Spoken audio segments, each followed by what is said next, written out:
नमस्कार, मैं सुशील दोषी आपका स्वागत करता हूँ। आप तो ये आवाज़ पहचानते ही होंगे। हिंदी भाषा, देश की भाषा, जिसे 70% लोग समझते हैं, जानते हैं। उस भाषा में आँखों देखा हाल सुनाने का मज़ा ही कुछ और था। और जब शुरुआत ही मैंने की थी, मुझे याद है 1968 में, तब लोग कहते थे कि भाई ये एफपीएस सिस्टम का खेल है, foot pound second FPS system, और अंग्रेज़ों का खेल है। 22 यार्ड से जो खेल शुरू होता है उसमें हिंदी का क्या काम, लोग बड़े निरुत्साहित करते थे। लेकिन मैंने भाषा के गौरव को समझा और जैसे ही मौका मिला मैंने मौके को भुनाया और कोशिश की कि अच्छी हिंदी कमेंट्री करूं।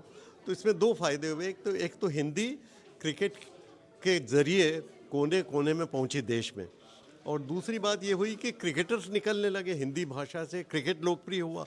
तो हिंदी भाषा और क्रिकेट दोनों ने एक दूसरा का बड़ा फ़ायदा उठाया, और मुझे खुशी है कि मैं उस दौर का साक्षी भी रहा हूँ, और साथ ही मैंने उस दौर में वो काम कर लिया जो कि शायद मुझे भी मालूम नहीं था कि मैं कर पाऊँगा। तो इस बात का मुझे गर्व भी है और बड़ी खुशी भी है। कलिंगा लिटरेरी फेस्टिवल, यहाँ आकर मुझे बहुत खुशी हुई। लेकिन जिस संस्कार के साथ, जिस ऊर्जा के साथ और जिस उत्साह के साथ इस फेस्टिवल को आप कंडक्ट करते हैं, वो जानकर मुझे बड़ी खुशी हुई। मैं जानता हूँ कि किसी भी देश को अगर आगे बढ़ता देखना चाहते हैं तो इसलिए आगे बढ़ता देश नहीं दिखाई देता है कि उसका सेंसेक्स बहुत ऊंचा है।